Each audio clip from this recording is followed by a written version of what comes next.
Welcome to Confirmation Bias, presented by the League Ambassadors.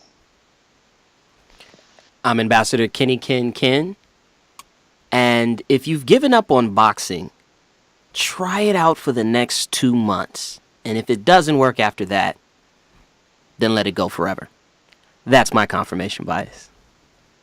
I'm Ambassador Junior Blue, and if your significant other is a boxing fan, you better move date night to Friday night for the next couple months. And that's my confirmation bias. I'm Ambassador Dad, and everybody has a plan until they get punched in the mouth. And that's my confirmation bias. I'm Red O, and if you do not know who Errol Spence is, you are not a fan of the sweet science. And that's my confirmation bias. And I'm Ambassador Chef Curry, back from vacation. I have to admit, I did not watch the Porter-Berto fight, but based on the 4-second clip that I did watch, I didn't miss much. And that's my confirmation bias.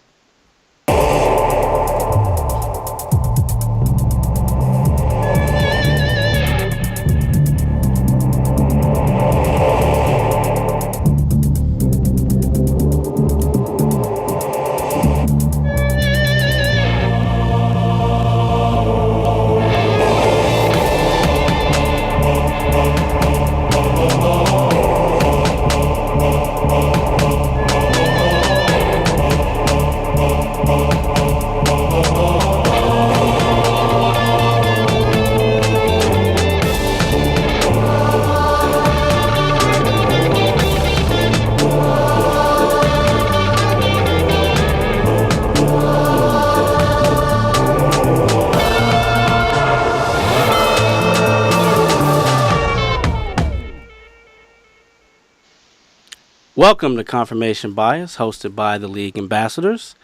As a reminder, please check us out on social media across the board at the League AM, which is our handle on Facebook, Twitter, Instagram, Snapchat, and on our website, theleagueam.com, where you can find all our content, all of our shows, Diplomatic Community, where fans and viewers can submit their own writing, and it can be posted on our site.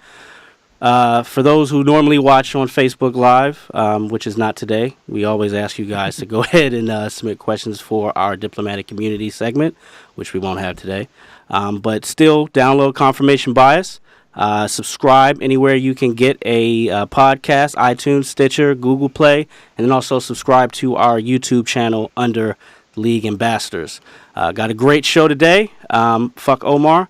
But let's get into the hot topic. That's funny. Yerp. Okay, so this past Saturday, we had an awful main event, as Kevin alluded to. Sean Porter versus Andre Berto, which is the beginning of an exciting 2-month run in the world of boxing. There are quite a few big fights coming up. Yes. We want to discuss them. Want to ask the guys a couple questions. We do have a few boxing heads in the group. But let's get the trash out of the way first from that. Sean Porter versus Andre Berto. Quick thoughts, because we got a lot better shit to talk about. Berto needs to retire. Before the fight. No, he could. You know what? The funny thing is, Berto could still be a stepping stone and still make some money. He's a gatekeeper. Yeah, he can still do that. Thing is, he's been making money a long time. Yeah. And so, I don't want the Shane Mosley to happen to him. Oh, God. Where The thing is, he took time off because of the Haiti thing. He need to go back to Haiti. Berto doesn't have a gin, though.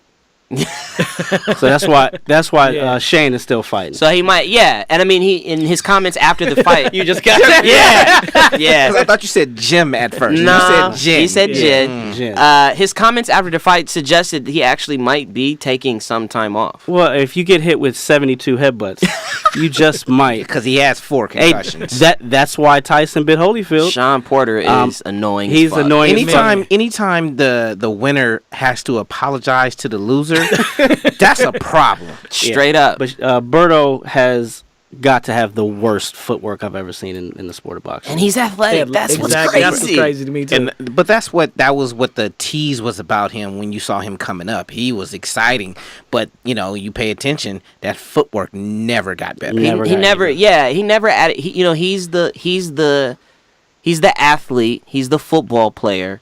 He's the basketball player that just never added to his game at all. He Yeah, should have went into MMA like his The rest of pops. his family. Yeah. So with that, rest in peace, Berto.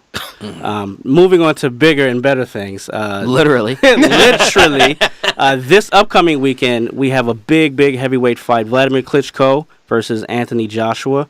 What are you guys' thoughts on this fight? I feel weird about this fight. Joshua's camp is real smart.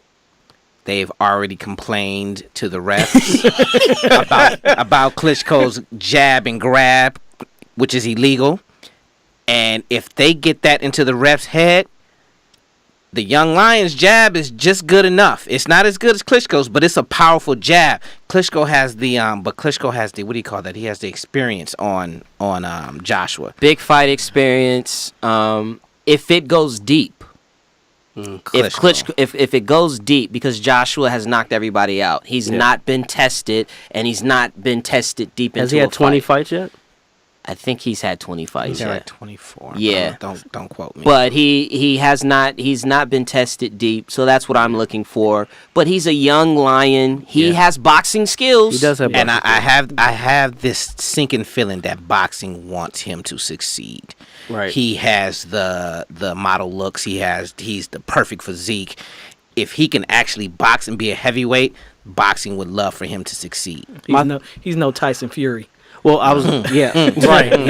I mean, and Vlad looked bad versus a bad Tyson Fury. Yeah, exactly. And he was reluctant to pull the trigger. I think that if Joshua is ready for the moment, I think he stops Vlad, because that was over a year ago. Yeah. And he's 40. Or does the old lion have one more in him? That's what he's talking about. He's saying all the right things. Yeah. This is it for him. Does he have? He knows that he looked so bad going against Tyson Fury, and it's hard to be motivated for a clown like Fury. I can understand that, but you got the young guy coming at you. Can you go to the well one more time? We'll see. Kev, you had a question? Yeah, I actually wanted to allude to something Kenyon mentioned. Has Joshua had any fights, or who has he fought that gives you an idea that he can beat Klitschko? The UK version of their Uber drivers. I mean, that's my only thing, and we don't know too much about him or Wilder, like we talked about a couple shows back. But Wilder does have a better resume, and that's not saying too much. And Kevin, it's more of just watching him and looking at his power, his speed, because he's an athlete. That's why we have these feelings where we don't know, because you saw how bad Klitschko looked his last fight. If Klitschko looked like Klitschko, we wouldn't even be talking about that. We'd be like, all right, Joshua's next up to get beat down. But he looked bad, and this guy looks hungry. Yeah. So this will be a stern test both ways. So speaking of hungry, we have a super fight after that on pay-per-view, Canelo versus Chavez Jr. That's next week, right? That's 2 weeks, May 6th. May 6th, So for me, I'm not sure why Canelo took this fight. We talked a lot about this. I mean, he claimed that he wasn't big enough to be a middleweight, and then he goes and fights somebody at 168, and now they're at 164. So it's Omar said it smells like the B word. I don't know. A couple weeks, bitch. Shit. But Chavez is a big boy. I don't know about this one. The thing is, he talked himself into this, because he got up in the ring and talked all that shit about GGG, and then he ran like a hoe. So his only other option is either fight GGG, or let me take a chance with this man who doesn't like to train, drinks and smokes too much. So maybe I can. But if Chavez takes this fight seriously and he puts a paw on Canelo, it's night. I think to answer your question, the answer is money. The Mexicans are they're gonna support this fight. This is the classic Mexican fight, in that you have the pretty boy entitled Mexican on one hand, and then you got the machismo sort of, loyal. He lost that right to say that shit. Yeah. Loyal. I was gonna say, which one is which? Loyal to the soil. It's not unlike what happened when De La Hoya fought Fernando Vargas. Right. It's weird, because he's like Chavez is the prince, though. Like, people want him to succeed because of his lineage. Yes. Yeah. The prodigal son. So it's. But does he really want it though? Well, they apparently, I mean, unless it's promoter BS, Oscar says there is real disdain between the two. but it's money because this is going to do well on pay-per-view. Oh, it's going to be a good fight, and it's a good card as well. Exactly, and I also think it's a leverage ploy on Canelo's part because Canelo's basically saying to GGG, I don't need you. It was a great chess move too because this is the pay-per-view numbers are going to be high just because it's the Mexican holiday that weekend, and it's the two Mexican kings of boxing right now. Yeah. So it's like, and then at that point, GGG is you had what 100,000 people right pay-per-view. So yeah, it looks bad on him. Now, not to mention the undercard is going to be Who's entertaining. Matisse and Lemieux, your new famous Canadian. Matisse ain't fighting Lemieux. Oh no. But they're fighting, so that's good because sometimes we lack other good fights. Watch this, Dev. Kev, you awake? Well, lights on, Kev. 2 questions I did have though. Omar answered. It's I was gonna say it's May 6th, the day after Cinco de Mayo. But I did read somewhere. I'm not sure whether it's Canelo or Chavez. Did one of them have to like drop to a certain weight class in order to? They're meeting in the middle. Yeah, Chavez is going down. Yeah, one is coming out, one is going down. The problem is Chavez typically stays all the way up. He don't make weight. He don't make weight. But Kev, I'm gonna mention something to you because May 20th, 2 weeks after that, we have boxing on multiple channels on Showtime. Must be Tank time. We got Gary Russell who's fighting. You know, you said something about him being up and coming. No, who? Gary Russell? Yes. Oh well. He's not. Yeah, well, we're still waiting for him to come up. No, he is where he is. Well, no, we're still waiting. But then we also have Gervonta Tank Davis from Baltimore, who defends his title in the UK. Liam Walsh. Yeah, so he's going to the UK. And then also Bud fights that weekend. Bud ain't fighting nobody, right? Felix Diaz. He's a good fighter. Felix Diaz is a good. I mean, he's gonna get mixed. Yeah. Let's be clear. Is Baltimore up for it, or do they even know what the hell's going on with Tank? Don't. We're definitely up for it. I'm excited. Not only, of course, it's Tank time, like Omar mentioned, but Dev, you said it's on Showtime, so I won't have to pay for it. So I'll be watching.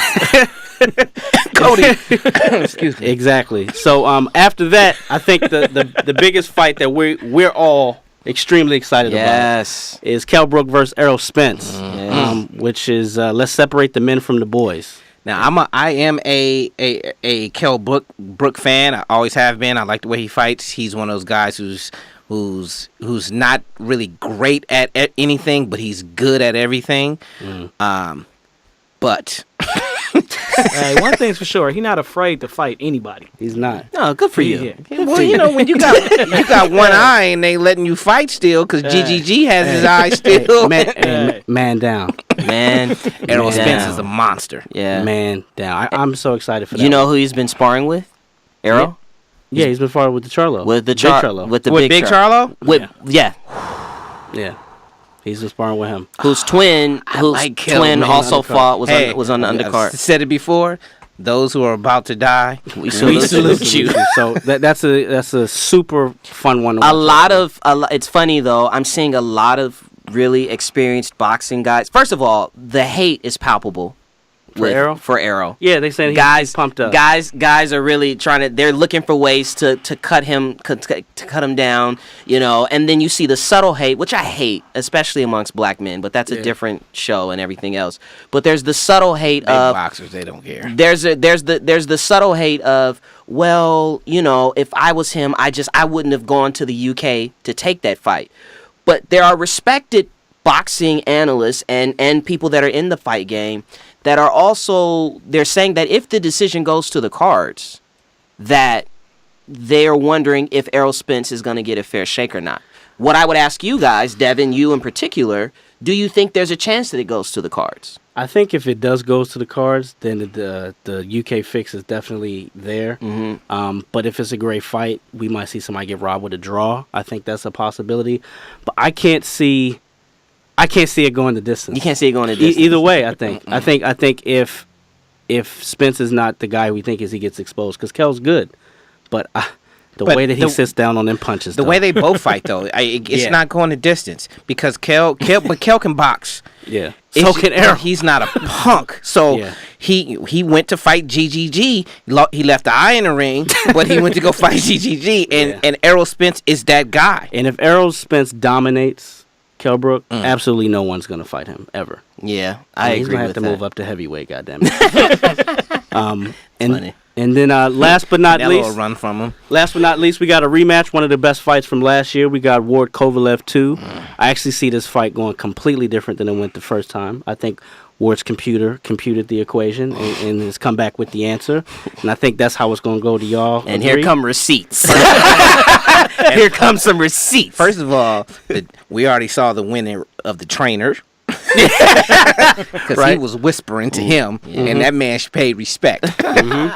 We ain't got to say no more. No, I think everyone is onto it. That Ward definitely figured something out in that second fight. And I think the thing you have to watch out for now, there's a lot of vitriol coming out of the Kovalev camp. A lot of shit talking.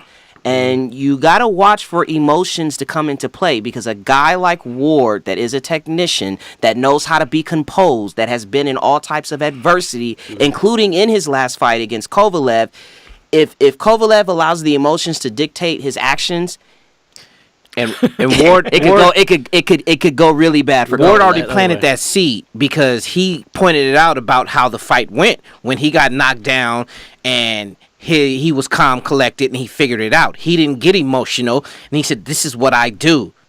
And Kovalev, you can see him getting emotional. He cannot get in the ring with Andre Ward being emotional, because he will put you down. Yeah. Man is too good. Quick, before you go, I'll just ask you guys a question each. I'll start with Les, since he brought it up. As a young single bachelor, if I only have time to watch 2 of these fights, which ones would you guys pick? Well, first off, we know you're going to watch the free one. Cheap motherfucker. So that's you're going to watch Tank Davis. So May 20th, you know what? Just take that day. Take that day, May 20th. Watch those fights. Because the rest of them, you might have to come out the pocket. That's funny. Got you. All right, on to Black versus Blue. Okay, let's get into some NHL. Something we don't talk much about, but we are in the middle of the playoffs. It's cold. Yeah, it is a little cold. The Washington Capitals, they've had one of the best players in the league, Alex Ovechkin, for the last few years. Say that again. Hey, all day I was about to call him Ovi. We should have just called him Ovi. Should just called him Ovi. You was a brave man. Oh, God. If he can say the freak Greek last week, I can say Ovechkin. That was on purpose. But look, they You should have haven't seen been. how fast Kenyon's eyes cut towards you. It was funny. Hey, look, so they haven't been able to make it out of the second round of the playoffs with him. They just knocked off the Maple Leafs, Toronto, yeah. and now they're about to take on the Penguins. Kev, is this the year that you can get over the Clipper curse out there? Oh, wow. Listen, man, it better be. And here in the DMV, the Caps been struggling, man. I mean, they've been the best team in hockey on paper for the last couple years, but they keep falling in the playoffs, like you mentioned. Specifically, Did you hear that, Kev? That's paper being balled up and thrown in the trash can. hey, it sounds like you losing hope. But I think this is the year, and I'll say this why. Their problem, specifically against Pittsburgh last year, was that they struggled with depth. I mean, Pittsburgh's stars didn't necessarily beat them. It was the fact that they could go up and down their lineup, and the Caps just weren't that deep. So they had a similar offseason approach to like what Golden State did when they lost to a team they thought they should have beat. So they intentionally spent their offseason getting depth, getting players that they think could take them over the hump. So, I mean, you have guys like Connolly and Lars Eller they got in free agency, and then the young bucks from last year, Orlov and Schmidt, who kind of showed their inexperience in the playoffs, but this year they got that time under their belt. I think they'll get over the hump this time. They better. In addition to that, you've got the Penguins, right, who are missing 2 key players, Letang and Matt Murray.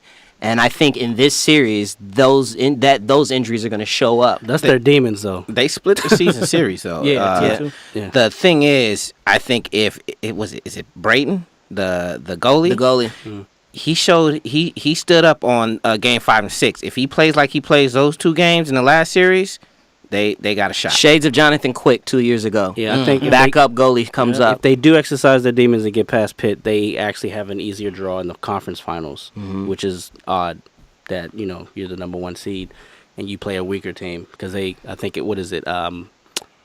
the Rangers or Ottawa out of that. So, yeah, they have no problems with them. It's Pittsburgh. It's always Pittsburgh. Sid the Kid. So it's a lot of hope with that. All right, let's get to hit or flop. Earlier today, we released a poll on our Twitter at the League AM, and we got quite a bit of response about AP going to the Saints. About 54% of people who voted said that it was going to be a hit with him with the Saints.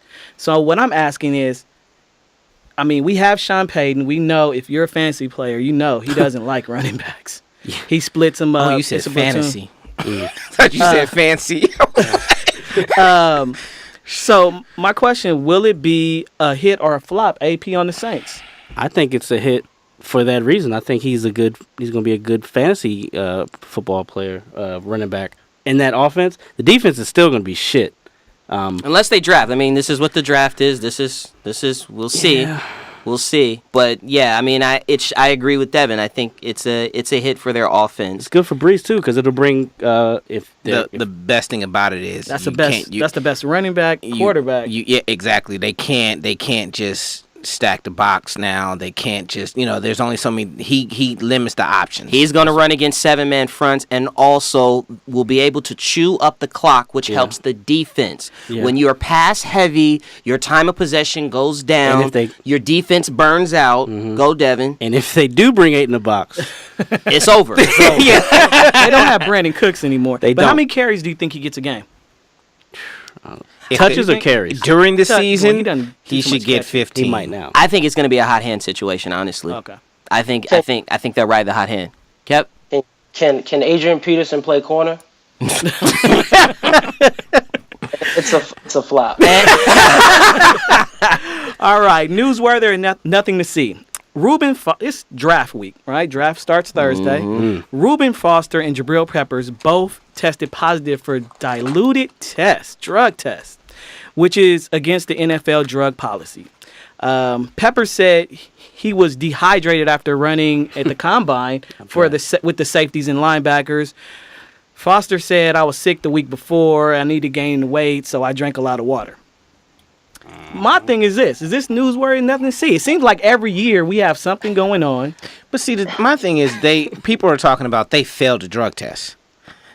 It was just too much water. Exactly. Well, it's but the NFL considers it a fail. I understand that, but they didn't find drugs in his system. Right. There's a difference. That means go drink a Coke. Diluted test. And we'll wait for the next one. Hey, water doesn't. Nothing quenches your thirst like water, and it also doesn't clear up your pee like anything exactly. else out there. So, I think it's I think it's nothing to see here. What is newsworthy is Caleb Brantley and Gary and Connolly. Yeah. That's what's newsworthy. well, that yes, I think it's newsworthy just for the simple fact that even though it isn't a failed drug test, they might drop a little bit.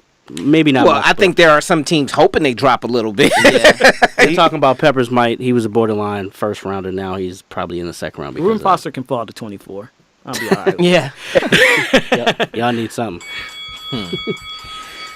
I've been waiting so long for this. Just because I am an asshole, I have pitted the brothers against each other one more time. For the third time. One more game. It's 1-1, right? Yeah. It's 1-1? Okay. This is a hell of a this is gonna be a hell of a tiebreaker. So here's the thing. Okay, hold on, Omar. We're laughing because Kevin, for those of you that are just listening via podcast, put up a Ravens football and a Ravens mug.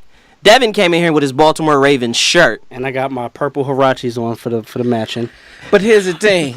Somebody's Baltimore pass will be revoked by the end of the show. They're lucky today we ain't on Facebook Live. That may be the only saving grace.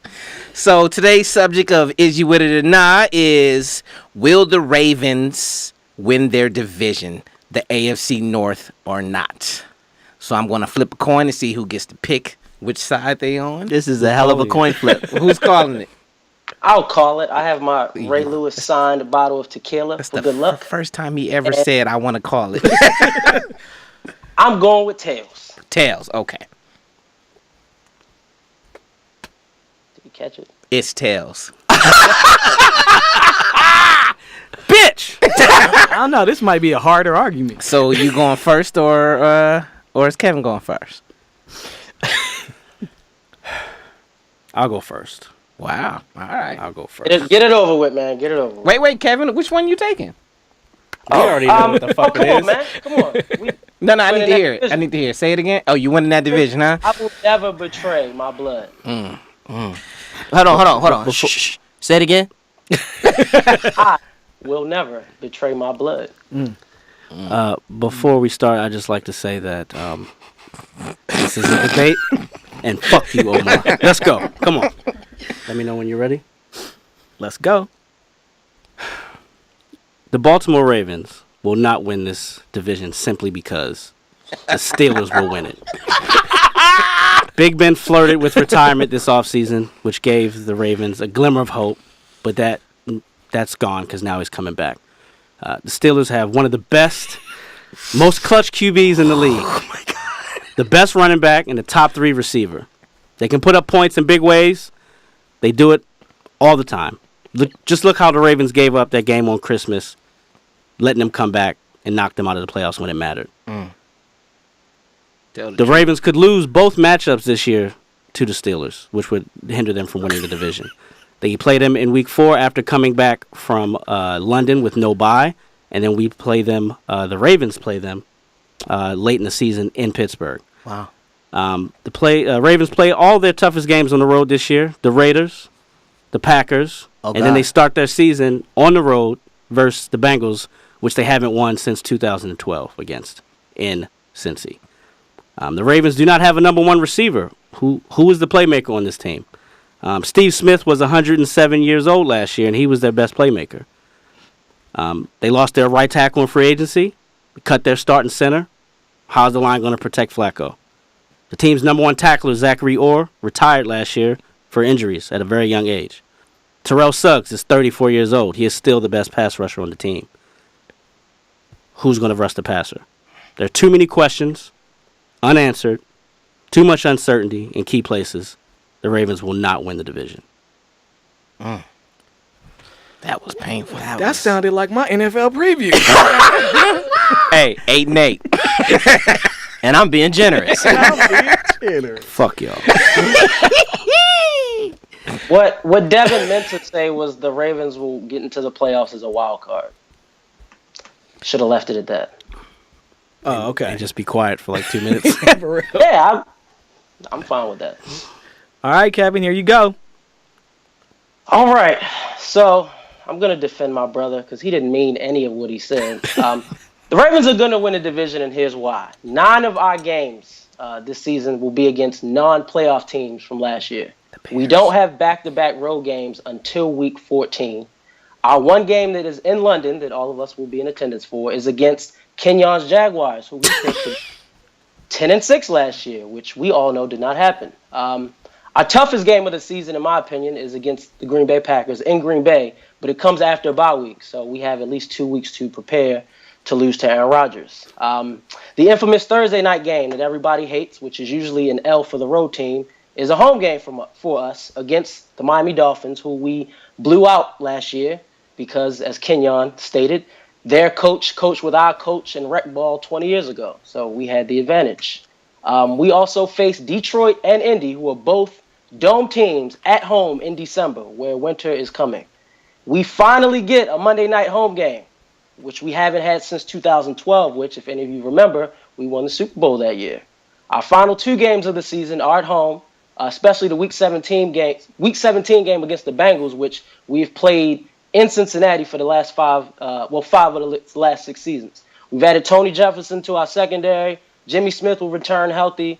Joe Flacco will have an entire offseason to improve healthy instead of rehabbing. I think we add a receiver like Corey Davis or Mike Williams in the draft, secure the offensive line, and we'll be back to that balanced team that none of you really want to play come December. It's got to the playoffs 6 of the last 9 seasons. Playoffs, baby. AFC North. Let's get it. Ring the bell. So, We don't believe you. You need more people. Oh, Kenyon, you're the judge. Ring the bell. Oh, yeah, Kenya, you the guess who the judge is, Kevin? Kenyon. Do me, Kenyon. So, who won the debate, Kenyon? So I mean, I don't have a dog in the fight. Let's be clear, the Jaguars are definitely not my team. I don't even know why you were attacking me, Kevin. Like, I don't even, what was that about? Because you were the judge. You attacked the judge, though? You attacked the judge? He knew he Hey, had if to lose you an gonna argument go down, anyway. you gonna go down. Fuck for it. this whole entire segment. First of all, I know. Kevin's whole aim to get that segment was because he still lives in Baltimore and he can't walk around the streets talking about we ain't winning. I mean, Devin won the argument. Devin had a very good argument. We don't, non-playoff teams means diddly because we don't know what's going to happen in the season. And you say secure the offensive line like, oh, that's just the easiest thing to do. There are like 15 teams that need to do that. So Kenyon, I didn't pick this debate topic.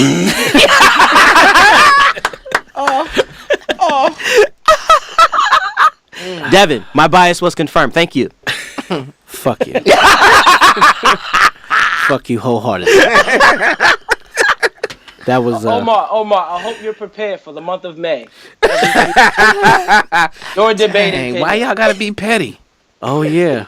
He said, oh, yeah. There's some irons in the fire, aren't there, Kev? Yeah, Omar hasn't debated at all yet, right? No, Just yes. once? No, yes. Oh, he did. Yeah, just not this month, but May. Y'all some Said, but petty May. assholes. But Petty May. wise. May. Hey, King Petty. Kevin, I'd like to tell you that you had like every single point that I. It's the same Likewise, shit. brother. It's the same shit. I figured I would go with how great the Steelers were. That was funny. Yeah. So That was awesome. We need to cut that up and loop it. fuck you. I've been waiting on that one for a long time. You have been. You have. And on that note, it is definitely time to end this fucking show. That's one of the worst ones I've ever had. Thanks for joining Confirmation Bias, ladies and gentlemen. Don't forget to check us out on social media across all handles at The League AM. On our website, theleagueam.com. Check out Diplomatic Community. Submit your blogs if you wish. Also, look out for the poll release for this debate so you can tell us if your bias was confirmed on Twitter. Please share on social media. Liking is cool, but sharing is caring. Catch y'all Thursday. Devin's gonna turn his phone on to death threats. Fuck you. Over.